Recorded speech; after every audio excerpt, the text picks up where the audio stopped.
Hello नमस्ते साथीहरू। आज मैले 2024 मा रिलिज भएको अर्थ अबाइड्स मुभीको एक्सप्लेनेसन लिएर आएकी छु, जसको कहानी अति नै इन्ट्रेस्टिङ छ। हेरेर हजुरलाई धेरै रमाइलो लाग्ने छ र तपाईहरुको लाइक र कमेन्टले अझ यस्तो भिडियोहरू बनाउने हौसला दिन्छ। तपाईहरुको हरेक कमेन्ट पढ्ने गरेकी छु, त्यसैले कमेन्ट गर्न नबिर्सिनुहोला। फिल्मको सुरुवातमा जंगलको बीचमा एउटा इस नामको व्यक्तिलाई देख्छौं। इस एउटा बायोलोजिस्ट हुन्छ।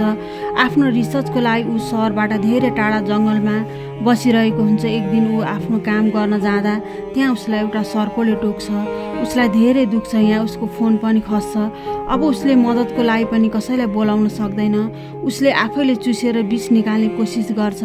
यसले नि कुनै काम गर्दैन। उसले घर गएर सानो कट गर्छ ताकि विष त्यहाँबाट बगेर जाओस्, तर ढिलो भइसकेको हुन्छ। विष पुरै शरीरमा फैलिसकेको हुन्छ। उसलाई गाह्रो भइरहेको हुन्छ। ऊ कयौं दिन यसरी नै ढलिरहेको हुन्छ। एक दिन उसलाई लिन साइन्टिस्टहरू पनि आउँछन्, तर उसलाई अलिअलि होस थियो। ऊ बाँचेको हुन्छ, तर उसको शरीरमा अलिकति पनि तागत हुँदैन। उसले हिम्मत गरेर मान्छेहरूलाई बोलाउने कोसिस गर्छ, तर उसको मुखबाट आवाज निस्कँदैन। उनीहरूले यो सोचेर त्यहाँबाट जान्छन्, इस यहाँ छैन होला। अब केही दिन पछिको सिन देखाइन्छ। उसले काटेको ठाउँबाट विष निक्लिँदै गएको हुन्छ। अलिकति विष बाँकी हुन्छ, त्यसैले उसको दिमागमा असर गरिरहेको हुन्छ। त्यो पनि अब ठिक हुन नै लागेको हुन्छ। उसलाई थोरै हलुसिनेसन्स हुन्छ। होसमा आएपछि उसले तुरुन्त सहरको हस्पिटलमा जाने सोच्छ। आफ्नो गाडी सफा गर्छ र सहरतिर निक्लन्छ। तर यहाँ एउटा अचम्मको चिज उसले नोटिस गरिरहेको हुन्छ। त्यहाँ सडकमा कुनै पनि गाडीहरू गुडेका हुँदैनन्। जब ऊ सहरमा पुग्छ, त्यहाँ कोही पनि मान्छेहरू जिउँदो हुँदैनन्। सबै बिल्डिङहरू खाली थिए। यो देखेर ऊ छक्क पर्छ। त्यहाँ एउटा रोग बबाल फैलिएको हुन्छ। यो यति खतरनाक रोग हुन्छ, केही दिनमै सारा मान्छेहरू मर्छन्। र इस एउटा बायोलोजिस्ट हुन्छ। उसले बुझिहाल्छ यो कुरा। ऊ धेरै दिनको भिडभाडबाट टाढा रहेको कारणले उसलाई यो रोगले भेट्न पाएन र सर्भाइभ गर्यो। अब त्यहाँ पपुलेसनहरू खतम भइसकेको हुन्छ। न कुनै गभर्मेन्ट न कुनै चिजको मालिक नै कोही हुन्छ। इसलाई यहाँ फरन आफ्नो प्यारेन्ट्सको याद आउँछ र रेसले गाडी चलाएर जब ऊ घरमा पुग्छ, त्यहाँ उसले देख्छ यहाँ उसको प्यारेन्ट्स कयौं दिन भइसकेको हुन्छ मरेको। उनीहरूको बडीको हालत पनि कुहिने अवस्थामा हुन्छ। ऊ धेरै रुन्छ र उसले हिम्मत गरेर आफ्नै घरको ग्राउन्डमा खाल्टो खनेर प्यारेन्ट्सको लासलाई गाड्छ। बिहान उठेर उसले सारा सहर हेर्छ।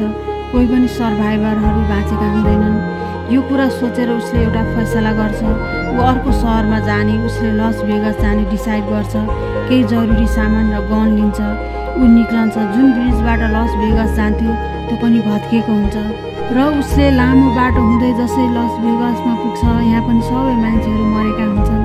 यहाँको मल, होटल्सहरू, ठुल्ठुलो क्यासिनोहरू सबै खाली हुन्छन्। ऊ एउटा होटलमा रात बिताउन जान्छ। त्यहाँ उसले महँगो चिजहरूको इन्जोय गर्छ, किनकि यो सब कुरा उसको लागि फ्री हुन्छ। उसँग अब कुनै हौसला हुँदैन। उसलाई त्यही होटलमा दुईजना व्यक्तिसँग भेट हुन्छ। उनीहरूले पनि सर्भाइभल गरेका थिए। त्यो केटीले आफ्नो दुःखको कुरा सुनाउँछ। उसले आफ्नो फ्यामिलीलाई भिडियो कलमै मरेको देखेकी थिए। अब उसलाई बाँच्ने कुनै इच्छा छैन। यो मान्छे पनि मर्नै चाहन्छ। यस्तो दुनियाँमा ऊ एक्लै सर्भाइभ गर्न सक्दिन भन्छ। आज राति यिनीहरू पनि इससँग यही होटलमा बस्छन्। बिहान हुने बेलासम्म इसलाई यिनीहरूको नेट ठिक लाग्दैन। त्यो मान्छेसँग एउटा गन हुन्छ। त्यो मान्छेले तिनैजनालाई मार्ने विचारमा हुन्छ ताकि तिनैजनाको मृत्यु सजिलो होस्, तर इसलाई बाँच्नु थियो। यसैले उसले डिसाइड गर्छ र ऊ बाहिर निक्लन्छ। पछाडिबाट उसलाई गोली चलेको आवाज आउँछ। उनीहरूले आफ्नो ज्यान लिन्छन्। यो घटनाले उसलाई अझ कमजोर बनाइदिन्छ। उसले सोच्छ यो संसारमा ऊ एक्लै छ। रेसले गाडी चलाउँदै ऊ आफ्नो घर फर्किन्छ। बाटोमा उसको गाडीको अगाडि एउटा कुकुर आउँछ। कुकुर पनि इस जस्तै एक्लै हुन्छ र इसले आफ्नो साथी बनाउँछ र उसलाई पनि बाँच्नको लागि नयाँ उम्मिद दिन्छ र नयाँ जीवन सुरु गर्छ। उसले सर्भाइभल बुक्सहरू पढ्न सुरु गर्छ। यहाँ खानेकुराको कमी थिएन, कमाउन जरुरी पनि थिएन। सधैँ काम गरिसकेपछि ऊ पुरै टाउनमा घुम्थ्यो। यो उम्मिदसँग सायद उसलाई कुनै सर्भाइभल भेटिन्छ कि हर दिन ऊ निराश भएर फर्किन्थ्यो। एक दिन ऊ चिया खाँदै झ्यालमा उभिएको हुन्छ। एक्कासी उसको कुकुर भुक्न थाल्छ। उसलाई कुनै मान्छे भएको थाहा पाएको हुन्छ। त्यहाँ एउटा घरबाट धुवाँ निक्लिरहेको हुन्छ। त्यहाँ कुनै मान्छे हुन्छ। तुरुन्तै गाडी निकालेर त्यो घरतिर जान्छ जहाँबाट धुवाँ आएको देखेको थियो। भाग्यले त्यहाँ एकजना केटी हुन्छ। यसलाई देखेर ऊ डराउँछ र यसले उसलाई विश्वास गराउँछ उसले उसलाई कुनै पनि नोक्सान गर्दैन, ऊ पनि एउटा एक्लै मान्छे हो। अर्को सर्भाइभल व्यक्तिको खोजीमा थियो। यो कुरा सुनेपछि यो केटीले उसलाई उसको घरमा आउने अनुमति दिन्छ। यो केटीको नाम हुन्छ एमा। यी दुईको कुराले हामीलाई थाहा हुन्छ यो पेन्डेमिक भएको 1 वर्ष बितिसकेको हुन्छ। एमा र इस दुवैजनाले 1 वर्षमा यी दुईजना बाहेक अरू सर्भाइभललाई देखेका हुँदैनन्। दुवैजना खुसी थिए उनीहरूले एक अर्काको साथ पाएर, नत्र एक्लै जिन्दगी बिताउन धेरै गाह्रो भइसकेको थियो। यिनीहरू डिप्रेसनमा गइरहेका थिए।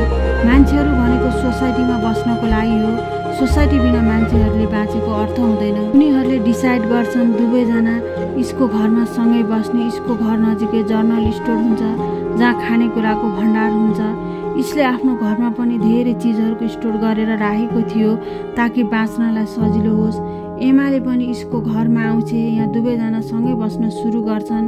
यिनीहरूको जिन्दगीमा पहिलेको भन्दा सुधार हुन्छ। एमाले इसको धेरै कामहरूमा सघाउँछ र इसको घरको पनि मर्मत सुरु गर्छन्। इसले यो 1 वर्षमा आफ्नो घरलाई ध्यान दिएको हुँदैन। एकसाथ काम गर्नको लागि बिहानै सबेरै उठ्थे र आफ्नो टार्गेट पुरा गर्थे। यिनीहरू यो ठान्थे यो दुनियाँमा यिनीहरू दुईजना मात्र बाँचेको होलान् भन्ने। अब यिनीहरूले जनसङ्ख्या पनि बढाउनु पर्नेछ। पहिले त यिनीहरू दुवैजनाको डिसिजन हुन्छ, तर इसले जब थाहा पाउँछ एमा प्रेग्नेन्ट भएको ऊ धेरै डराउँछ, उसलाई डर हुन्छ। उसले भन्छ कि यस्तो अजीब दुनियाँमा उसको बच्चाले सर्भाइभ गर्न सक्ला, तर उसलाई एमाले सम्झाउँछ सबै ठिक हुन्छ। इस एक बायोलोजिस्ट हुन्छ। उसले बुकहरू पढ्न स्टार्ट गर्छ, पढेर बच्चा जन्माउने तरिका हेर्न लाग्छ। उनीहरूलाई थाहा थियो यिनीहरू एक्लै छन् भनेर। उनीहरूले यो काम आफै गर्नुपर्नेछ। साथै यिनीहरू दुईजनाले यो घरलाई पर्फेक्ट बनाउने कोसिस गर्छन्। इसले यहाँ सोलर प्यानल पनि बनाउँछ ताकि उनीहरूको घरमा इलेक्ट्रिसिटीको कमी नहोस्। पेन्डेमिक भएको धेरै समय बितिसकेको थियो। सबैतिर जङ्गल जस्तो बन्न थाल्छ। जङ्गली जनावरहरू सहरी इलाकामा पस्न थाले। यो धेरै डेन्जर हुँदै गइरहेको हुन्छ। यसैले यिनीहरूले आफ्नो घर वरिपरि तारले घेर्छन्। आफ्नो बचाउको लागि केही हतियार पनि सँगै राख्छन्। यिनीहरू आफूले पनि धेरै जनावरहरू पालेर राखेका हुन्छन् जसबाट आफूलाई चाहिएको चिज मिलोस् र उनीहरू धेरै बिजी रहन्। मान्छेहरू नभएको कारणले चारैतिर हरियाली हुन्छ। यहाँको हावा पनि शुद्ध हुँदै जान्छ। यिनीहरूको हेल्थ पहिलेको भन्दा राम्रो हुन्छ। यिनीहरूको लाइफ एक तरिकाले पर्फेक्ट नै हुन्छ।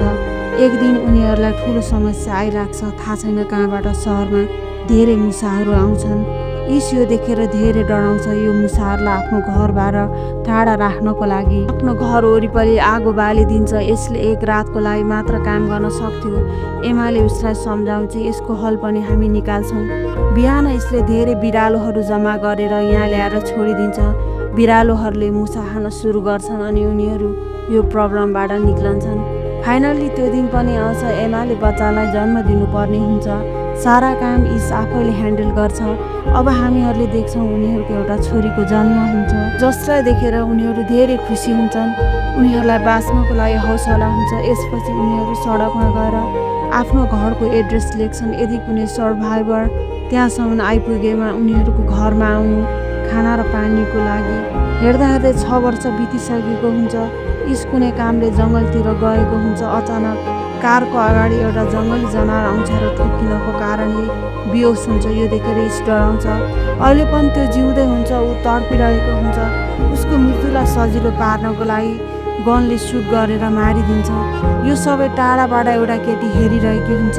गनको आवाज सुनेर ऊ जङ्गलतिर भाग्न थाल्छ। इसले नि उसलाई भाग्दै गरेको देख्छ र ऊ पनि उसको पछि भाग्छ उसलाई समात्नको लागि। त्यो केटीलाई यस्तो लाग्छ इसले उसलाई नोक्सान पुर्याउँछ भनेर, तर इस यस्तो हुँदैन। उनीहरू आफैले त सर्भाइभरलाई खोजिरहेका हुन्छन्। जब त्यो भोकाएको केटीलाई स्याउ खान दिन्छ तब उसले बुझ्छ इस नराम्रो व्यक्ति हुँदैन भनेर। इसले त्यो केटीलाई आफूसँग घरमा ल्याउन चाहन्थ्यो, तर केटी उसँग गाडीमा अगाडि बस्दैन। ऊ गाडीको पछाडि बस्छ। ऊ घरमा आइपुग्दा नि गाडीबाट झर्दिन। हामीले हेर्न पायौँ यतिको वर्षपछि एमाका 2वटा बच्चा भइसकेका हुन्छन्। अब उनीहरूको तेस्रो बच्चा पनि जन्मिन लागेको हुन्छ। यिनीहरूले पुरै टाउनमा आफ्नो घरको एड्रेस लेखेका हुन्छन्। अरू 2जना सर्भाइभर्सहरू पनि बस्न आएका हुन्छन् जसको नाम हुन्छ जज र मारिना हुन्छ। 1 वर्षदेखि यिनीहरू इस र एमासँगै बसिरहेका हुन्छन्। किनकि यहाँ कुनै कुराको कमी हुँदैन। यसले जुन केटीलाई जङ्गलबाट ल्याएको हुन्छ अहिले पनि गाडीबाट झरेकी हुँदैन। उसले पुरै रात त्यहीँ सुतेर बिताउँछे। मारिनाले बिहान उसलाई खाना दिन जान्छे, ऊ डराएर खाना पनि फ्याँकिदिन्छे। मारिनाले उसलाई माया गर्छे र आफ्नो कहानी सुनाउँछे। उनीहरू पनि यो दुनियाँमा कयौँ दिन यसरी नै भड्किरहेका हुन्छन् र उनीहरूलाई इस र एमाको एड्रेस पाएर उनीहरू इस र एमासँगै बस्न थाले। उसले भन्छे यिनीहरू धेरै राम्रो मान्छे छन्, यहाँ केही चिजको पनि कमी हुँदैन। उसको कुरा सुनेपछि त्यो केटी मान्छे उनीहरूसँग बस्न थाल्छे। अचम्मको कुरा चाहिँ यो हुन्छ त्यो केटी धेरै कुरा गर्दिनथे, उसको नाम पनि थाहा हुँदैन। मारिनाले एक दिन उसको सामान हेर्छे, त्यहाँ उसले अचम्मको ड्रइङ देख्छे, साथै उसले एउटा लेटर पनि भेट्छे। त्यो लेटरबाट थाहा हुन्छ उसको नाम इभी हुन्छ। यो पेन्डामिकको दौरान उसको ड्याडले उमाथि अत्याचार गरेको हुन्छ, त्यसैले उसको अगाडि आउने हरेक मान्छेसँग डराउँथे। यो लेटर उसको मनले लेखेकी थिए, जसमा ऊ चाहन्थे इभी जोसँग पुग्छे उसले उसको राम्रोसँग हेरविचार गर्नु, किनकि उसको आमा आफै मर्न लागेकी हुन्छे। यो सबै कुरा थाहा पाएर सबैजनाले इभीको पहिलेको भन्दा धेरै हेरविचार गर्छन्। यसै रात एमाको तेस्रो बच्चाको जन्म हुन्छ, जसको कारणले यिनीहरू धेरै खुसी हुन्छन्। 1 वर्ष यसरी नै बित्छ। एक दिन उनीहरूको एरियामा कोही आएको खबर पाउँछन्, सबैजना डराउँछन्। सानो बच्चाहरूलाई भित्र पठाएर ठुलो मान्छेहरू जति गन्स लिएर बाहिर आउँछन् यो चेक गर्नको लागि को आएको छ भनेर। यिनीहरू 4 जना सर्भाइभर्स हुन्छन्। यिनीहरू पनि इस र एमाको एड्रेस पढेर यहाँ आएका हुन्छन्। यसमा एकजना डक्टर हुन्छ जसको नाम मोली हुन्छ। मोलीले भन्छ यतिको वर्ष उसले सिर्फ यी 4 जना मान्छेसँग मात्र भेटेकी छे। अब यसपछि ऊ इसको फ्यामिलीसँग भेटेकी छे। उनीहरूको कुराले लागिरहेको हुन्छ कसैलाई नोक्सान पुर्याउँदैनन्, त्यसैले इस र एमाले यिनीहरूलाई आफ्नो फ्यामिलीमा सामेल गराउँछन्। यहाँ केही कुराको कमी त थिएन। अब यिनीहरू मिलेर एउटा ठुलो सोसाइटी बनाउन सक्छन्। इसले नयाँ सर्भाइभर्सहरूलाई सिकाउँछ अब यो दुनियाँमा कसरी बाँच्ने।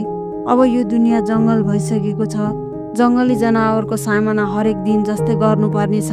जब उनीहरूलाई सामान लिन बाहिर जानु परेमा ग्रुप बनाएर बाहिर निक्लिनु पर्ने छ, नत्र कुनै पनि जङ्गली जनावर अथवा कुनै चिजले नोक्सान पुर्याउन सक्छ। सबै कुराहरू भनिसकेपछि सामानहरू जम्मा गर्नको लागि बाहिर निस्कन्छन् मल र हस्पिटलतिर। मोली डक्टर हुन्छ, त्यसैले उसले चिजहरूको कलेक्ट गर्छ, जुन चिजहरू उसले आफ्नो ग्रुपमा लान सक्थे, जसले यी सबैको उपचार हुन सक्थ्यो।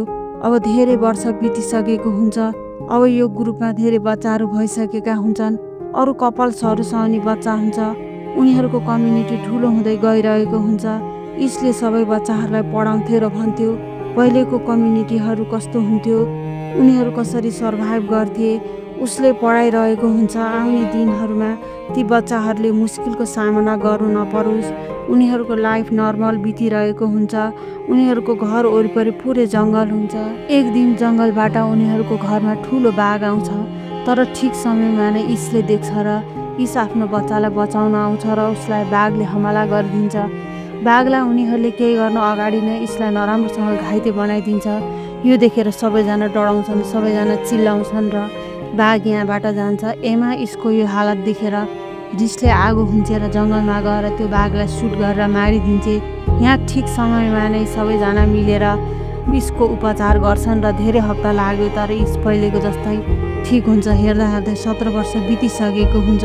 यिनीहरू सबैको बच्चाहरू ठुलो भइसकेका हुन्छन्। हामीलाई थाहा हुन्छ इसको छोरी हेदर उनीहरूको ग्रुपको एकजना केटालाई मन पराउन थाल्छे। यिनीहरू राम्रो साथी हुन्छ। यो उनीहरूको ग्रुपमा कसैलाई पनि केही आपत्ति थिएन। यही ग्रुपकै बच्चाहरूले नै एक आपसमा रिलेसन बनाउनु थियो। हेदर र यो केटा अरू पनि मान्छेहरू बाँचेका छन् कि भनेर खोज्नलाई यो दुनियाँबाट बाहिर जान चाहन्थे। यसमा कसैलाई पनि केही आपत्ति थिएन। यिनीहरूले गन्स र जरुरी सामान दिएर जान दिन्छन्। उनीहरू गएपछि त्यहाँ एउटा समस्या आइलाग्छ। बाँकी रिसोर्सेसहरू त यिनीहरूसँग ठिकै हुन्छ, तर यिनीहरूलाई पानीको सामना गर्नु पर्यो। यिनीहरू ड्याममा हेर्न जान्छन्। त्यहाँ गएर थाहा हुन्छ ड्याममा पानी सिधिएको हुन्छ। यो समस्याले उनीहरूको ज्यान पनि जान सक्छ। केही दिनपछि यिनीहरूको एरियामा अर्को ग्रुप आउँछन्। उनीहरूसँग 2वटा गाडी हुन्छ। उनीहरूसँग पेट्रोलको कमी हुन्छ, जो यससँग माग्नको लागि आएका हुन्छन्। यसको बदलामा हामीहरू तपाईँको पानीको समस्या सल्भ गरिदिन्छौँ। हामीसँग ड्रिल मेसिन छ, अहिले पनि जमिनबाट पानी निकाल्न सकिन्छ। इसलाई यो अफर राम्रै लाग्यो। इसले यो मान्छेहरू आफ्नो कम्युनिटीमा राख्छ, तर उसले आफ्नो मान्छेहरूलाई भन्छ होसियारसँग बस्नु, हुनसक्छ यो सर्भाइभर्सहरू खतरनाक हुन सक्छन्। अब यिनीहरूको डिल अनुसार इसको घरमा ड्रिल गर्न सुरु गर्छन् र कयौँ दिनको मेहनतपछि आखिर पानी जमिनबाट निक्लिन्छ र यिनीहरू धेरै खुसी हुन्छन्। डिल पुरा हुन्छ र इसको मान्छेले नि उनीहरूलाई पेट्रोल दिन्छ। आजको राति उनीहरूले सेलिब्रेट गर्छन्। बिहान हुने बित्तिकै यिनीहरूलाई यहाँबाट जानु थियो। इसले नोटिस गर्छ यस ग्रुपको लिडर राति आफ्नो कोठाबाट निक्लिन्छ। उसको एउटा मान्छेले गार्ड बसिरहेको हुन्छ। इसले गएर हेर्छ, उसले इबीलाई टर्चर गरिरहेको हुन्छ। इसले गएर आफ्नो कम्युनिटीको मान्छेलाई भन्छ साँच्चै यो खतरनाक थियो। उसले इबीलाई भनिरहेको थियो ऊ यहाँबाट कहिले जाँदैन किनकि यहाँ सुविधा धेरै छ, उसँग धेरै गन्स पनि छन्। यो देखेर सबैजना डराउँछन्। अब इसलाई लाग्छ चार्लीलाई मार्नुपर्छ। यदि उसले चार्लीलाई मारेन भने उसले पुरै कम्युनिटीलाई मारिदिन सक्छ। यतिको वर्षपछि यो कम्युनिटी बनेको हुन्छ। सबैले चार्लीलाई मार्ने सल्लाह दिन्छन्, तर कसैको चाहिँ सोच हुन्छ यो दुनियाँमा थोरै मान्छे मात्र बाँचेका हुन्छन्। यदि इसले चार्लीलाई मार्यो भने अझ जनसङ्ख्या घट्छ। यदि हामीले चार्लीलाई मारेनौँ भने चार्लीले हामीलाई मार्नेछ। यिनीहरूले एउटा प्लान बनाउँछन् र चारैतिरबाट चार्लीलाई घेर्छन्।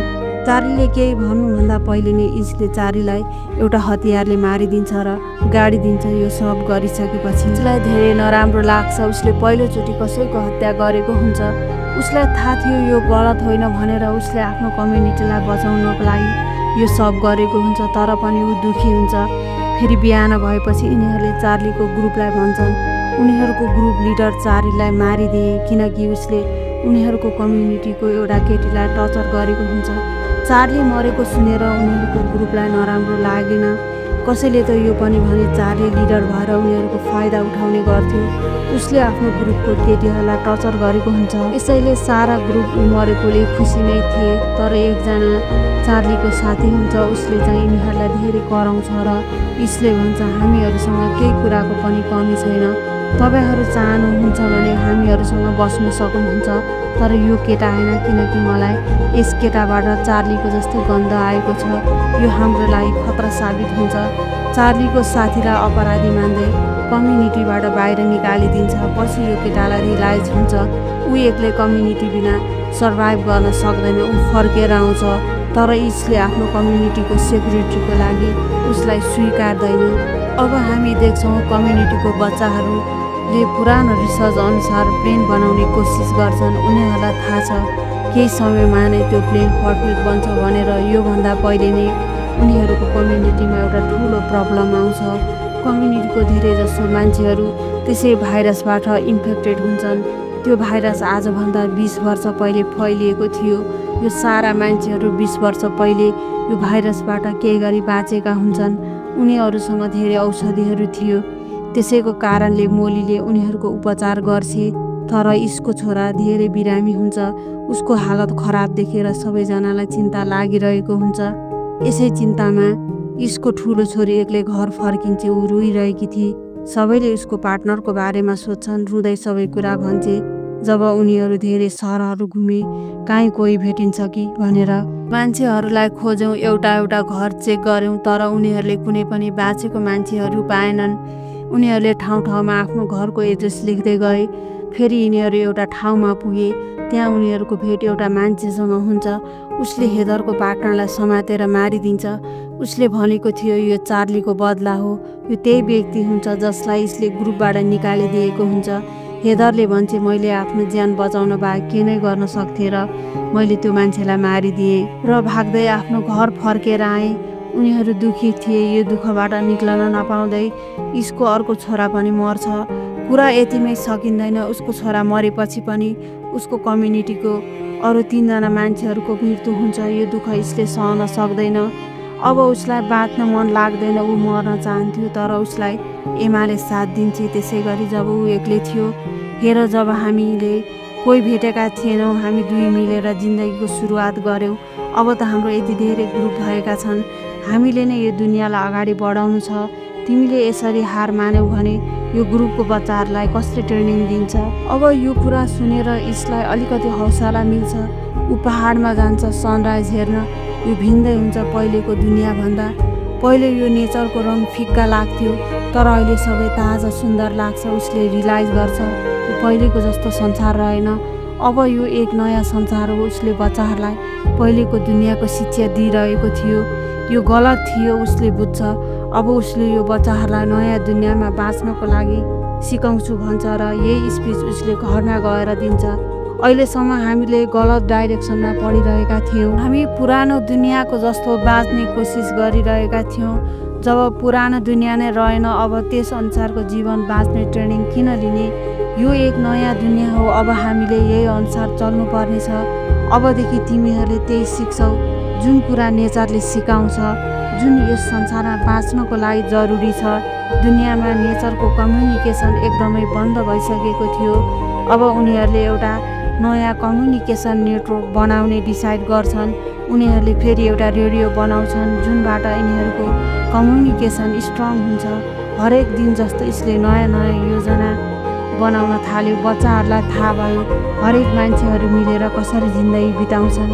यसले यो काम आफ्नो कम्युनिटीमा मात्र सीमित नराखेर उसले आफ्नो सहरको पनि मर्मत गर्न सुरु गर्छ। होटलहरूलाई नि ठिक गर्छ र वरिपरिको सहरहरूको नि मर्मत गर्ने सोच राख्छ र अन्तिममा इस बुढो भइसकेको हुन्छ र आफ्नो नातिसँग देखाउँछ। उसलाई यो सबै भनिरहेको हुन्छ यो दुनियाँ हाम्रै पिँढी हो, अब यो तिमीले अगाडि बढाउनु पर्छ भन्दै यो कहानी सकिन्छ।